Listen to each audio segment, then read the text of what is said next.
Hollow Knight is a beautiful game, full to the brim with the beautiful creatures of Hollow Nest. So, during this ongoing drought of Silksong content, I decided to come back to this game one last time just to bask in its beauty. However, I'm not gonna lie, it's kinda hard to admire all the fantastic art when the vast majority of Hollow Knight's gameplay consists of murdering nearly every single living organism that comes within a few inches of you, which is actually a decently large distance if you think about it. My point is, what if I didn't want to kill everything I see? Is there a way to still play through this game without having to constantly resort to violence? Is it possible to beat Hollow Knight as a true pacifist? This is the question that I am setting out to answer. But before anything, I gotta define what I actually mean by being a pacifist. Now, usually this is the part of the video where I intentionally bend the rules such that it makes the challenge a lot easier, or at the very least possible. However, I unfortunately can't cheat this time around since the game already has a mechanic that tracks whenever you hit enemies. The soul gauge. Every time you damage an enemy with the nail, you gain a bit of soul, which essentially acts as mana so you can use spells, which then do more damage, and then potentially cause more death. Oh, the horror! So you know what? No soul.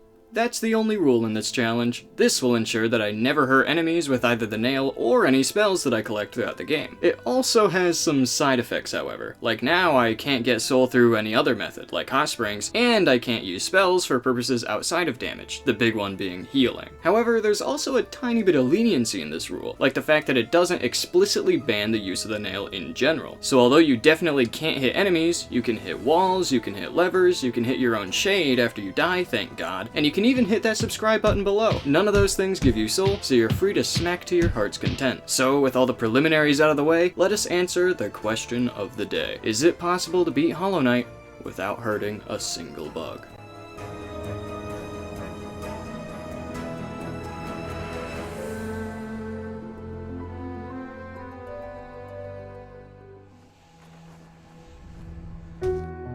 It might seem a little odd to devote an entire chapter to the King's Pass, a starting area that lasts like 3 minutes and doesn't require killing anything, but being a tutorial area, we learn a lot about what this challenge is going to be all about. Not all the moving and jumping things, I already know how to do all that stuff for the most part, but specifically we learn two very valuable lessons here. One, money is everything. Since we can't get this game's currency, Geo, from killing enemies, we'll have to make the most of gathering Geo from these nodes strewn about if we want a chance at buying potentially crucial items in the future. And two,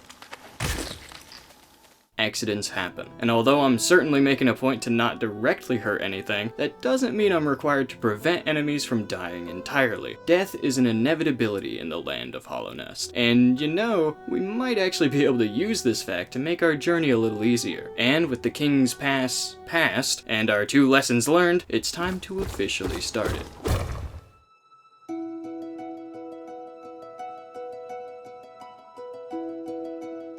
We start our adventure in the Forgotten Crossroads. Not before, of course, talking to Elderbug for a bit. This is a pacifist run, alright? I'm not a monster. But once we're thrust into this first real area, it slowly dawned on me that this challenge was not gonna be an easy task. Sure, traversing around isn't terribly difficult, all it takes is a little bit of maneuvering, but the map of this place is just riddled with battle arenas that lock us in and require us to commit horrendous acts. Even just figuring out where to go at the beginning here is a major challenge. One area in particular that sticks out like a sore thumb is this battle arena, which completely blocks off access to this entire half of the crossroads unless I'm willing to murder some innocent flies. If you're like past me here, you might be thinking, oh wait, but it looks like there's a secret path you can use to just skip right over it. Doesn't that solve the problem? Nope, absolutely it doesn't. In fact, it just makes the problem way worse, because now that I sat at the bench in this room in order to restore my health, I've effectively cornered myself by setting a checkpoint in a literal dead end, with the only exit being the battle arena that locks us in until we show our might. So, whether we like it or not, we're gonna have to do exactly that. But how are we gonna kill these bugs if we're not allowed to kill? Well, like we learned in the first area, accidents happen. So all we theoretically gotta do is wait for an accident to happen, and then I won't have to do anything I'll regret. Okay, this isn't gonna work. That's it, we gotta kill this guy, or more accurately, we gotta get him killed. There's a stalactite right up here on the ceiling that falls if I get close to it. Similarly, this bug guy moves away from me whenever I get close to him. So if I direct his movement up to where the spike is, I can make it fall, killing the bug while at the same time making it look like an accident. And although moving this guy around is extremely difficult, after a little bit of finesse, I was able to make it happen. Oh man, that really was an unfortunate event for him to just go and die so young, and great, now there's two. This is an issue, because with one spike already used to kill the first guy, there's only one other spike left in this room, meaning I'm gonna have to kill 2 bugs with 1 spike. And if indirectly causing 1 bug to die is extremely difficult, directing 2 of the dudes at the same time is nearly impossible. But luckily, we don't have to entirely rely on gravity to do the job for us. Instead, it's actually possible to hit the spikes as they're falling in order to send them flying in the direction we hit them. This means that with good timing and positioning, we can take matters into our own hands.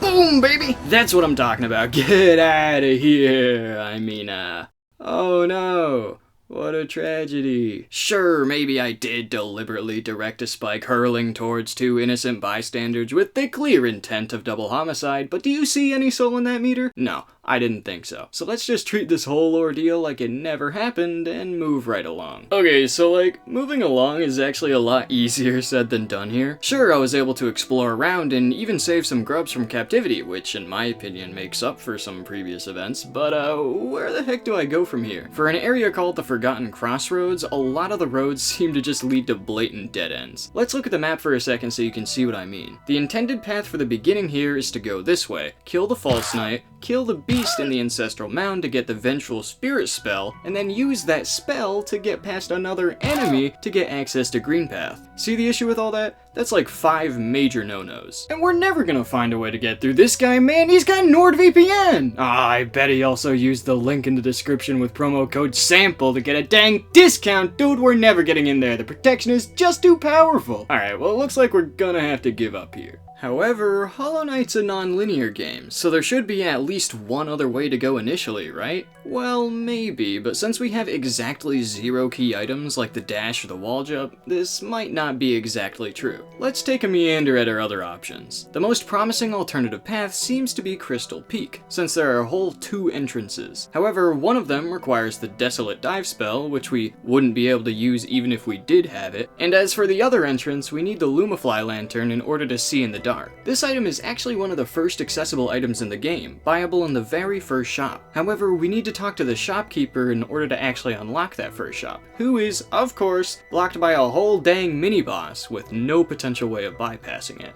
This boss is also what's currently blocking me from potentially escaping this area through the Blue Lake, although that place is also beyond a massive wall, so I'm not sure if that'd be a possibility even if the boss wasn't here. Speaking of possibilities that I shouldn't be considering but still am out of desperation, there's the tram, which I can't use without a tram pass, and the elevator to the City of Tears, which is locked from the inside. So, with all those paths being completely closed off, with not even a conceivable way to traverse them, there's only one road I have yet to mention, the road to the Fungal Wastes. This area, by contrast to the others, actually doesn't seem to be completely blocked off. In fact, the only thing keeping me from entering this area is a gap that's just ever so slightly too big for us to cross. We're supposed to use the dash for this gap, but we get that from the Mothwing Cloak in Green Path, so that's not an option. And try as I might, there's just no other way to jump over here through normal means. Which is why, in lieu of any other options, I resorted to some questionable means. Dark magic, or what the unenlightened refer to as glitches, are sometimes fairly taboo in things like challenges, speedruns, or really any form of gaming competition. But since I'm currently backed into a corner here, I've deemed it necessary to use my single-use glitch punch card for this dire situation. So, with that premise out of the way, there's only one ingredient we need to get the dark spell underway. An item. But not just any old item laying on the ground, I need a floating item, of which there are only a select few in this first area. There's the Vengeful Spirit spell that I brought up earlier, but that one's off the table since there's no way to get to it without at the very least hurting the False Knight. There's also one that appears after beating the Brooding Moloch, but that's obviously not gonna work either. However, the 2 remaining possibilities in this area actually both seem potentially feasible. One comes from the Grubfather, who gives a Mask Shard for saving 5 grubs. I've already saved 4 before during my exploration of this area, and there actually is one more here that just might be possible to save with a bit of finesse. However, the other item in this area, another mask shard, it's much closer to the entrance to the fungal wastes, making it a much better candidate for the glitch. Or, I mean for the dark magic. The only issue, however, is actually getting up to the item, which is just barely out of reach. If you've played this game before, then you know that you can bounce off of enemies and other things using the nail in order to deal with situations like this, which I'm pretty sure is what you're supposed to do here. But that's almost certainly not an option in this challenge, right? Turns out, that's not the case. By dying in this room and coming back, something called a shade will spawn, which is essentially just an enemy that you need to kill in order to get all your geo back from dying. However, unlike most enemies, this guy doesn't give you soul when you hit him. This means I'm free to bounce off of him in order to get the height I need to access the mask shard we've been looking for. And with all that preparation, it's time to do some magic. By opening your inventory as you fall on the mask shard, the item collecting animation will be cancelled, leaving our knight friend here floating in midair. This is called the airwalk glitch, and it might just be exactly what we need in order to get to the next area. However, although it seems insanely overpowered to be able to fly in a platform game, it's actually much harder to control than you might expect, since going down can be a huge issue when gravity isn't an option. Luckily, I can get some downward force by moving horizontally into slanted ceilings, which is what I use here in order to get out of this little area. It might take a little while to notice, but I actually am moving down here extremely slowly, which I was able to do by using a super shallow angle in this ceiling. With this, I was able to sneak right on out of here and make my way to where I need to be. Hopefully this now gives a little perspective as to why I chose this item over the Grubfather one, since, you know, that's a lot of down that I would have to do. Anyway, with just a few huge jumps and a few more extremely slow descents, I was able to finally make it into the fungal wastes. But we're not quite in the clear yet. See, I would love nothing more than to not be floating right now, for moving down is way harder than it needs to be, especially since getting hit stops you from going down, potentially getting you stuck in the air with no way out. Luckily, after the most stressful descent of my life, I was able to make it into this little area with a bench. I saved, quit, re-entered the game, and voila! Gravity has been turned back on. But, more importantly, we're finally out of the crossroads. Now, although we have made some fantastic progress, and by that I mean any progress at all, our future is still very unclear right now. We're in a completely new area with its own set of potential problems. We don't have the dash, which we're definitely expected to have at this point. We still don't have a consistent way to deal with enemies or bosses. We don't have any uses left on our glitch punch card. In fact, we just straight up don't have any actually useful items still. So wait a minute, what am I thinking? We haven't made any progress. We just brute forced ourselves into the only area we could think of without actually considering whether or not there was anything we could actually get done here. But despite all this, there might still be hope, because the fungal wastes houses one of the game's absolutely necessary items, the mantis claw, which would grant us the ability to jump off of walls. In addition, where most key items required for progress are guarded by bosses, the mantis claw is not, and is instead kept safe in the confines of the mantis village. We wouldn't even have to kill anything for it. All we'd have to do is sneak our way in.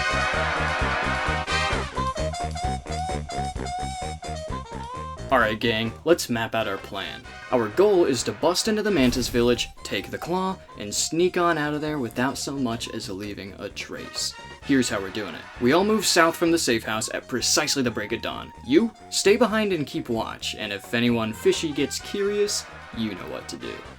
From there, the west path is going to be brimming with guards, so instead we'll head east to stay out of sight. From there, we'll put on a front with the locals in order to fit right in. This should give us enough leeway to eventually make it to the target's entrance, which will be crawling with guards. The front entrance is almost certainly a bust, as it's here where the place's security is at its best, with every corner being as impossible to maneuver as the next. So it's here where you, random mushroom enemy, will come into play. If you shoot a projectile in the exact right spot, we'll be able to bounce off of its explosion twice in order to get the leverage needed to sneak in through the ventilation system. From there, we'll be able to crack the place in no time. Now this part's important, guy. All you gotta do is brute force your way through the guards and hit the leftmost lever in order to disable the security system and unlock the vault. It might be a bit dangerous, but I promise you you'll make it out of there. because that's where I come in. While the guards are distracted by your whole scene, they won't even notice my presence. All you gotta do is hoist me over to the vault's entrance, and I'll be able to grab you on my way out. And at that point, it's a straight line to our target.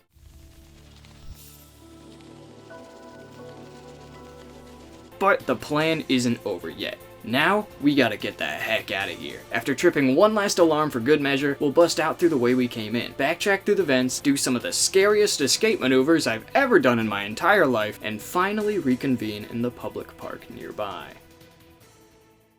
Anyway, so yeah, that's how I got the wall jump. It's honestly pretty miraculous that it's even close to possible to get this thing. Not having the dash really makes moving around in this area much harder than it's ever intended to be. However, now that I can climb walls, tons of new options arise, and it's probably time to start thinking about how I'm actually gonna beat this game. There are many different combinations of items that I can have in order to beat the game, so figuring that out will take a bunch of planning, but there's exactly one item that is 100% necessary no matter what: the Dream Nail. This item, among other things, will allow us to wake up the 3 dreamers, which then unlocks the final boss area as a minimum completion requirement. However, before heading over to where the Dream Nail is at, it's probably best to first see if there are any other potentially useful items that are available with my newfound wall jump. Over here, there's a charm that could potentially do passive damage, which would be huge, as well as a path into the Queen's Gardens, the Fog Canyon, and potentially even a back route to Green Path. I could also go back the way I came to climb these walls and see how that works. I could also see if I could—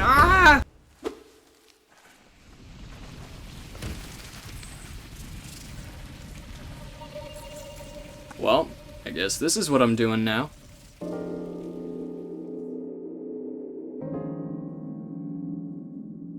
Deep Nest is the last place I want to be right now. This area is shrouded in darkness, full to the brim with enemies everywhere, and almost entirely consists of close quarters. In other words, it's not the ideal spot for a person who can't do damage or even heal. I'm not sure how obvious it is through this footage, but I was big time panicking when I fell down here. One half of my brain was trying to think of a potential way to maybe make some sort of progress down here, while the other half was concerned over whether or not I'd actually be able to escape and if I'm just stuck unless I reload the last checkpoint. And while those two halves of my brain were fighting, a third half of my brain that I didn't even know about was already in the process of sitting in a bench and saving in an area that I potentially wouldn't be able to escape from. Why do I keep doing this? Well, great. I suppose now is probably a good time to start thinking of ways to get out of here, because otherwise I might have to straight up restart the entire challenge. I can't go back the way I came, since I fell down here like a dang well, so let's take a gander at our trusty map again. This is where you're supposed to enter Deep Nest, through a door that opens once I beat up some mantis dudes. However, since I have still yet to beat them up, the door is still locked from both sides, blocking this path off as an exit. These 2 exits over here, being this thing and the stag station, are also possibilities, but they require that I'd move through this room, which is actually completely pitch black without that Lumafly lantern I mentioned earlier. And being blind and defenseless at the same time isn't quite up my wheelhouse, so those 2 are out as well. So that just leaves us with this path as our only escape,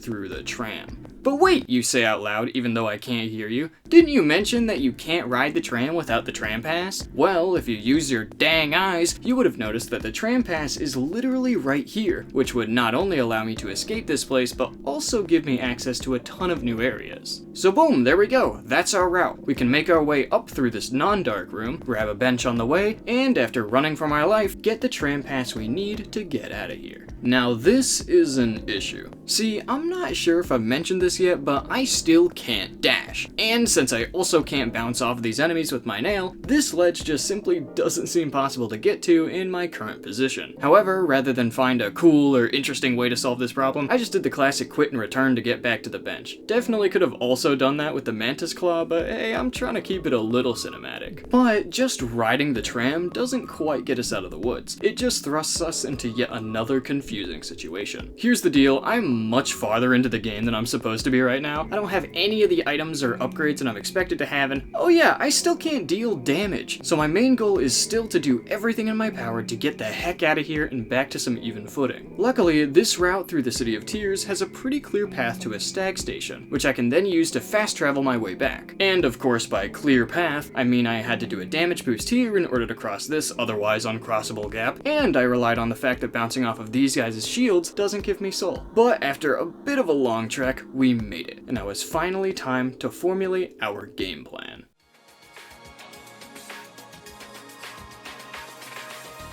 So far in this challenge, all we've really been doing is, well, the only thing we could find to do. The first area had really only one way to go, and from there we've just been improvising routes on the fly. But now that I finally have a tiny bit to work with, I actually have more than just a single option to go for. So it's probably a good idea to actually think of what the next best course of action is, as opposed to just doing whatever I see first. However, like I said, the primary goal for beating this game is collecting the Dream Nail and waking up the 3 Dreamers. Of these, only Hera seems possible right now, since she isn't guarded by a boss unlike the other 2. But before we do any super long-term planning, it's probably a good idea to first start heading over to the resting grounds so we can get the Dream Nail. Luckily, getting there is no problem now that I have the tram pass, so before long I finally got the most important item in the entire game. But no, I'm not talking about the Dream Nail. Instead, I'm talking about a secret hidden item that's also in this area. An item that will permanently change how we tackle this challenge. An item that opens the door to the entire game.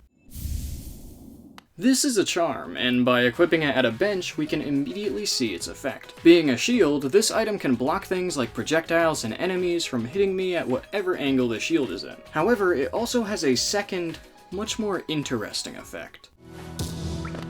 Yup, that's exactly what you think it is. The Dream Shield can deal damage to enemies without us actually having to hit them ourselves. And if you think this is for some reason cheating, even though we don't get any soul, let's ask the Gruz Mother for her opinion on the whole ordeal. Ooh, I see. Wow, you know, that really is interesting, isn't it? As it turns out, not even the game considers this damage as us hitting enemies, and instead seems to consider it as passive damage that doesn't even make enemies or bosses flinch. So, with this newfound method of doing direct damage, the Gruz Mother dies peacefully in her sleep, we can finally find the shopkeeper dude, and we can now look at the map with a set of fresh eyes. Now that I can actually get past bosses, my first goal was to get into Green Path, so I could finally get that dash I've been missing out on. However, the Dream Shield still doesn't help at all with these guys in particular, so I decided to instead make my way back through the tutorial area in order to make my way in through the back door. And although I did fall into a trap on my way here, which literally made it impossible to escape, I was finally able to get into what was supposed to be the second area I found.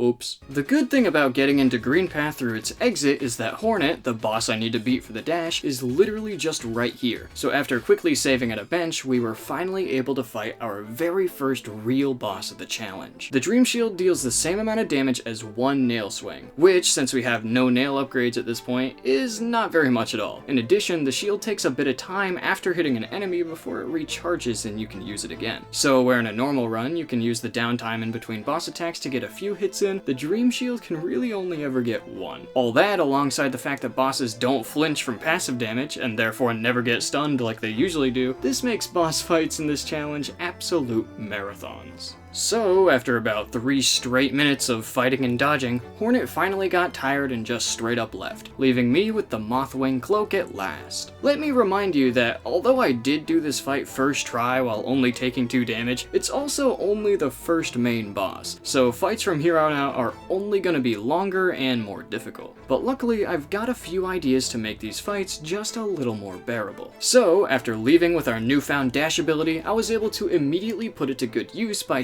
moving around some thorns to collect another charm, Thorns of Agony. This one, although not nearly as useful as the Dream Shield, also does passive damage, and although it only does so whenever I get hit, it does a significant amount more damage than a single Dream Shield hit, so it definitely doesn't hurt to have it. And wait a second, what the heck are you still doing here, what? I also spent the next 20 minutes or so using the dash ability to collect some artifacts so I could sell them to this dude in the City of Tears, and what are you also doing here? Please leave already. Although I can now technically earn Geo by killing, or letting enemies die by my shield, it's much faster to earn Geo in bulk this way. Once I got my riches, I headed right on back over to that shop I just unlocked so I could finally purchase the Lumafly Lantern. That's right, it's finally time to put our recently collected items to good use and enact our plan to grab our first dreamer. However, on my way back to Deep Nest, I decided to take yet another quick detour since I was in the area anyway. By making my way through here and unlocking this secret area, I was able to collect the Weaver Song charm. Yet another charm that does passive damage, except this time it's through these little guys, who attack enemies automatically. You could argue that just being a bystander and sometimes even an accomplice to this murder does in fact make me a bad person, and therefore goes against the spirit of the challenge, but I'm just gonna go ahead and direct your attention to the soul meter and leave it at that. And finally, with all the pieces to the puzzle, we can tackle Hera the Beast. And yeah, there's no boss here or anything, I just walked around in the dark for a bit, went into Hera's dream, smacked her up a bit, still no soul, and then that was that. It honestly wasn't bad at all, but with that, we are officially 1/3 through our main goal. And given the progress we've made recently in terms of the items we've been collecting, I'd say we're on a hot track towards succeeding in this challenge.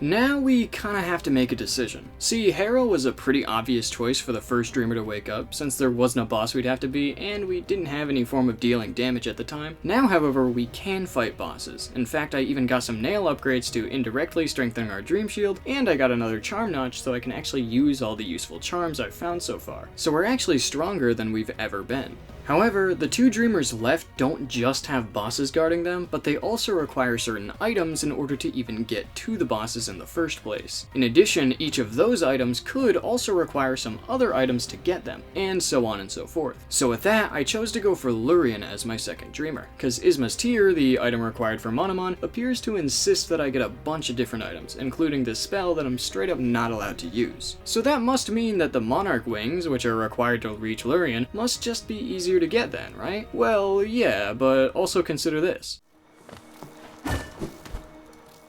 Yeah, so that's actually the only spot where the game checks if you have the double jump, and you can just skip it by bouncing on a statue. So, yeah, I guess that was pretty easy. No item required. From there, all it took was some careful maneuvering around this area before I eventually made it to a bench, and soon after, the boss guarding Lurian. Or I guess bosses, cause now we have to fight the infamously difficult Watcher Knights. Before that though, I actually managed to thoroughly convince one of the Watcher Knights to die before the fight even started, so I suppose that lessens my load a bit here. Even then, however, this fight still requires that I make it through 5 of these dudes. Just as a reference for how long it takes to beat up just one of these guys, both my Dream Shield and Thorns of Agony charm currently do 13 damage per hit, and each of my Spider dudes do 3 damage per hit on their end. The Watcher Knights, on the other hand, have 220 health each, and since dealing damage is a relatively rare occurrence with my build, this fight was going to be grueling.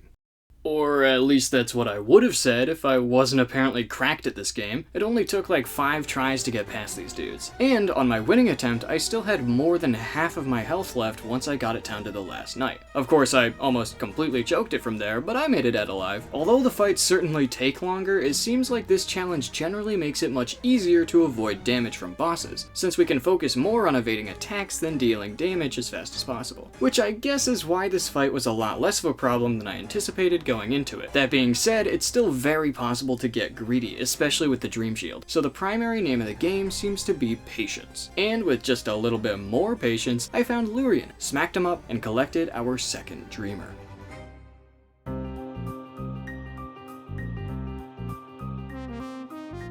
Wow, I'm gonna be honest, I didn't expect to already be 2/3 of the way through this game at this point, especially considering how this challenge started, but ever since we got the few key items we desperately needed, this thing really took off. However, with that, now we have a bit of an issue. Monomon, the last dreamer to find and awaken, is locked away deep in an area that expects us to have a bunch of stuff we don't have, and frankly, stuff I don't want to have to get. The aforementioned Isma's Tear required to swim through the acid that blocks every single dang entrance needs a whole laundry list of things to do in order to get it, including getting a key to unlock the sewers, going to the Crystal Peak to collect the Crystal Heart, beating up my favorite boss in the game to hit a dang lever, and then actually making my way to the area with the item. As you may have been able to guess, this takes a non-zero amount of effort, which is far beyond my pay grade. But for now, I guess I have no choice but to do at least one of these things. Yeah, that one sounds pretty easy. The Crystal Heart grants us the ability to do the Super Dash, which is something that would not only be very useful for finding Monomon, but is also very cool and I want it. Luckily, we already have the Lumafly lantern needed to pay my way into the Crystal Peak, and in addition, the Crystal Heart is yet another item that doesn't have a boss guarding it, unless you count this guy.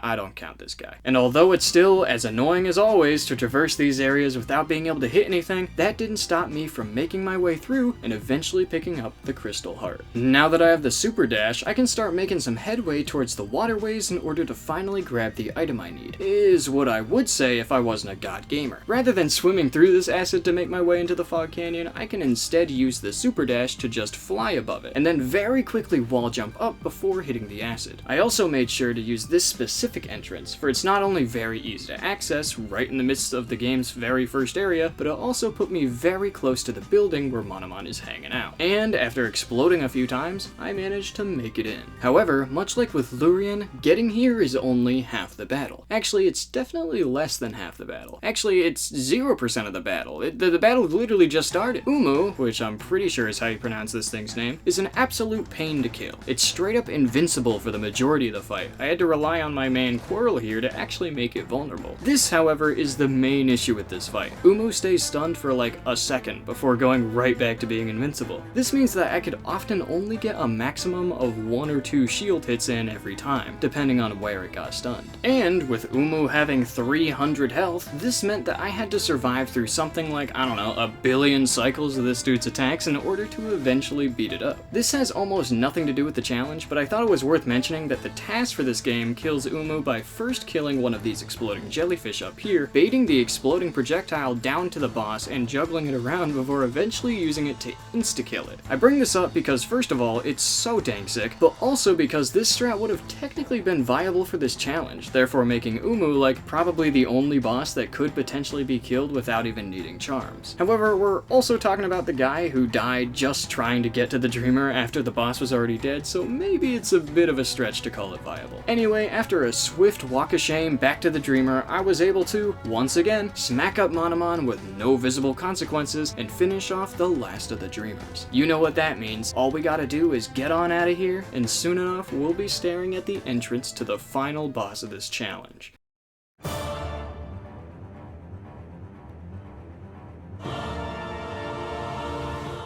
It's quite fitting that the final boss is absolutely the most difficult, by a fairly large margin at that. It's at this point where I probably could have benefited from, oh I don't know, maybe going back and collecting some of those items I skipped, or more health, or maybe more charms, or more nail upgrades, or really anything. This dude took like 2 hours to beat.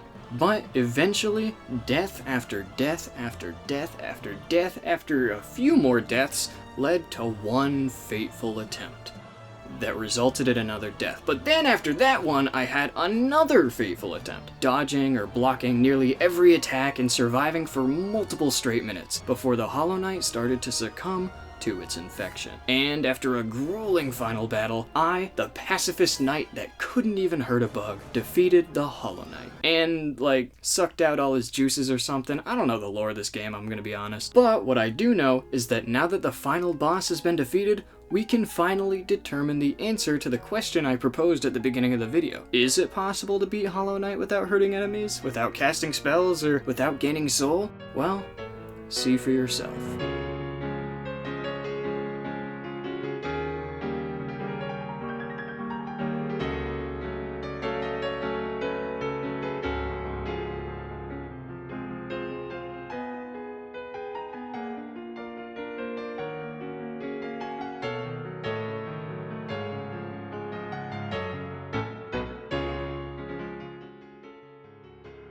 Wowzers, a successful challenge? That's kinda insane. I'm not gonna lie, I wasn't even close to expecting this thing to actually be possible. I fully expected the rules to be broken at least once in the beginning or something. But here we are. If you want more challenges from me, I've already done a massive series on beating Kirby Superstar Ultra without jumping, so definitely check that out if you haven't. I'm loving doing these sorts of challenges, and although I do have some ideas for what I want to do in the future, go ahead and make challenge video suggestions in the comments if you have them. I read all my dang comments, so if I see something that grabs my attention, it just might be a video. In fact, I might even continue with this challenge and try to get the true ending if y'all are down. I'm sure plenty of you would love to see me die to the Radiance like 1,000 times, but hey, that's potential future Hollow Knight content. What about the end of this video? Well, it's here.